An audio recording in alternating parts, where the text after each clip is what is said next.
중국의 외교 정책에 대한 미국 외국 및 안보학술지에 실린 내용을 소개합니다. 영어도 배우고 미국과 중국에 관한 시각도 갖게 될 것입니다. 구독하시기 전에 구독과 좋아요는 사랑입니다. 지금 시작하겠습니다. Welcome everyone. You're joining us for a deep dive today, and we're looking into something pretty significant.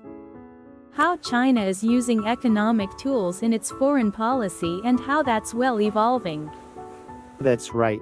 We've got some great sources, including that detailed paper, China's New Economic Weapons, the Mid-Eros Pulk 1, which really lays out a lot of this. Yeah, it's quite the read. So, our mission today really is to unpack all of this. We want to get to the key takeaways, understand the shifts, why they matter, but without, drowning you in academic jargon. Exactly.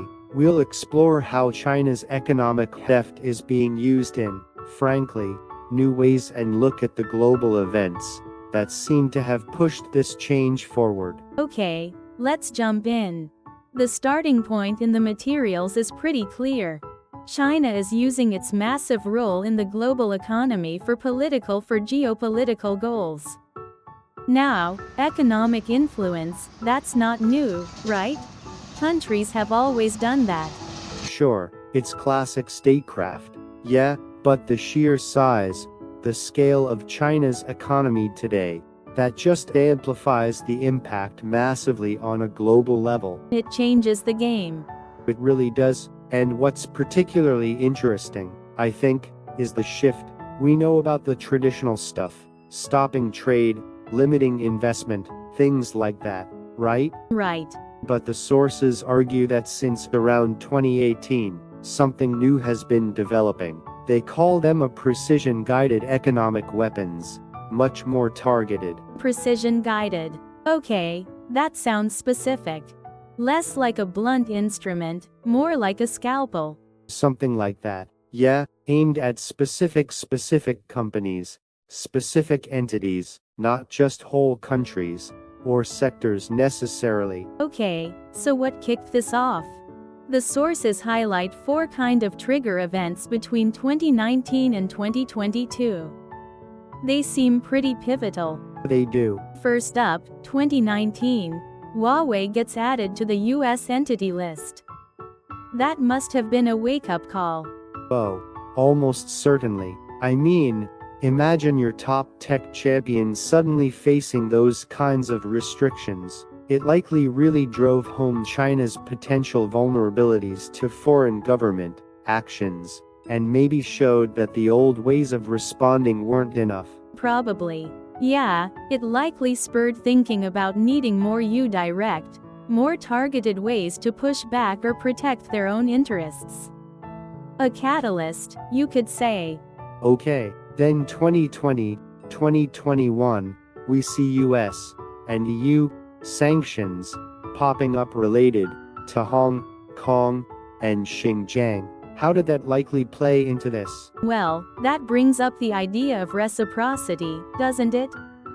If others are using sanctions, maybe Beijing felt it needed its own legal frameworks to respond.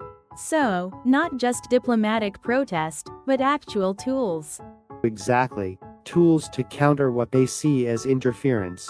It points towards needing a more formalized domestic legal basis for hitting back. The number 3, 2022, Russia's invasion of Ukraine followed by those huge Western sanctions packages. What's the takeaway for China there? Well, that was a massive real-world test case, wasn't it?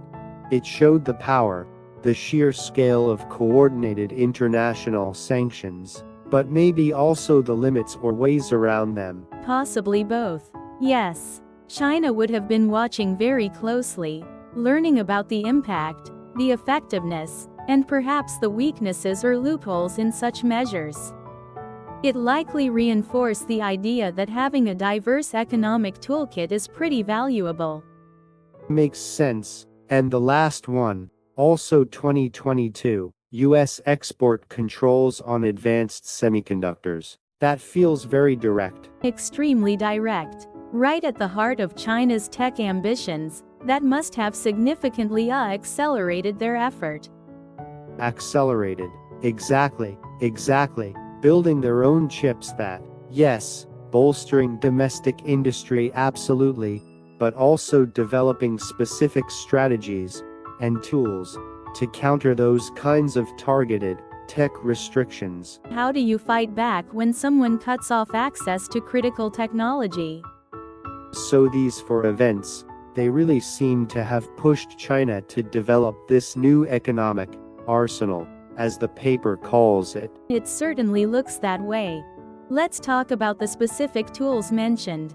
First, the Unreliable Entity List, the UL. What is that? Basically, think of it as China's own sanctions list aimed at foreign companies, organizations, maybe even individuals that China decides have harmed its interests or aren't reliable. When has it been used much? The source hence it's started off maybe a bit symbolic. Yeah, the initial sense might have been partly symbolic, but the analysis suggests it's being applied more now. It shows a greater willingness perhaps to single out specific foreign actors. Okay, then there's the Anti-Foreign Sanctions Law, the AFSL. How is that different? Sounds a bit similar. It's different in that it's actual domestic law. It creates the legal scaffolding within China to specifically counteract foreign sanctions. So, it lets them target the people or companies imposing the sanctions. Precisely. Individuals, organizations involved in making or implementing sanctions against China. It formalizes retaliation, gives it a legal grounding. That's quite different from just, informal pressure. When that fits the precision-guided idea you mentioned earlier. Exactly. It allows for a very targeted response against specific actors seen as problematic. Next up, export control laws. Now, lots of countries have these, right, for national security? They do, yes, but the point here is how China seems to be using them more broadly. Now, it's not just about weapons or dual-use tech anymore. What else then? It's about restricting exports of specific resources, key technologies, things China sees as vital to its own strategic goals, or where it has a dominant supply position, like rare earths, for example. That's a classic example. Yes, it's about supply chain control, potentially creating leverage, protecting their own advantages. Okay. And the last set of tools mentioned, cybersecurity reviews and also antitrust or M&A reviews. These sound like normal regulatory things. On the surface, yes, many countries have similar processes. But the context matters. The sources suggest these reviews can be, let's say, applied strategically in China. They can be used to scrutinize foreign companies more closely, maybe slow things down, potentially limit their activities or market access. So standard tools, but potentially used with a specific geopolitical or economic goal in mind. That's the implication. Yes, affecting investment competition within the Chinese market itself. Right. So if you put all these pieces together, the UEL, AFSL, the export controls, these reviews, what's the bigger picture? What's the pattern shift here? The analysis points towards a shift. Yeah, moving away from perhaps more gradual, maybe tit-for-tat responses towards something more proactive. Exactly. More proactive, sometimes asymmetric. Not just reacting, but actively trying to shape the economic environment to favor China's strategic aims. And those aims seem pretty clear from the research. Controlling key global supply chains, getting ahead in critical technologies, boosting their own innovation. Yes, it all seems interconnected. Building resilience, gaining leverage. So, how does this change the bigger geopolitical picture, especially, the Askina relationship? Well, It definitely adds new layers to the economic and tech competition. These aren't just trade disputes anymore. They're tools of statecraft. When the source mentions they could even be bargaining chips potentially, yes, leverage negotiations. If you do X, we might use Y tool against your companies. That kind of dynamic. Okay, so, if China has this evolving toolkit, how are other countries like the US and its allies supposed to react? What do the sources suggest? Several strategies come up. A big one is managing that economic interdependence, essentially de-risking, meaning reducing reliance on China, building alternative supply chains. Yes, exactly that. Diversifying sources for critical goods. Another area is strengthening their own legal and regulatory responses, so fighting fire with fire in a way, perhaps, or at least having the frameworks to respond effectively, and crucially working together, collaborating with allies, presenting a more united front. Makes sense. Anything else? Oh, absolutely. Investing heavily in their own R&D, especially in those cutting-edge technologies. Staying ahead, or at least keeping pace technologically, is seen as key. But realistically, how easy is any of that? The sources mentioned some challenges, right? Oh, definitely. It's not simple. Unwinding decades of economic integration with China is incredibly complex and costly. Yeah, I can imagine. When getting all allies on the same page, coordinating responses effectively, that's always a challenge. Different countries have different economic interests. And just throwing money at R&D doesn't guarantee you'll invent the next big thing immediately. Precisely. There are significant hurdles to implementing these counter strategies effectively. Now, what about limitations for China itself? Are there downsides or constraints to them using these tools? Yes, the sources point to a few.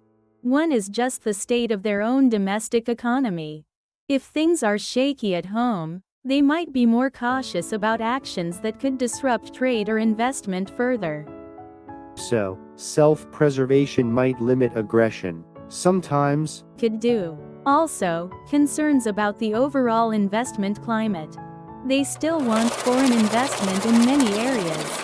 So being seen as overly punitive could backfire an international reputation. Does that play a role? it likely does. Being perceived as using economic coercion too aggressively can damage soft power and diplomatic relationships. There's a balancing act. Although there was that interesting point in the source about a potential paradox. Yes. The idea that domestic economic problems might actually in the long run make them more likely to use these tools. Yeah, explain that a bit. It sounds counterintuitive. Well, the thinking goes that if the domestic economy is struggling, the leadership might see external economic actions as a way to secure needed resources or open markets, or maybe even distract from problems at home. So, economic pressure could cut both ways. Sometimes a restraint, sometimes a catalyst. It highlights the complexity. Yeah.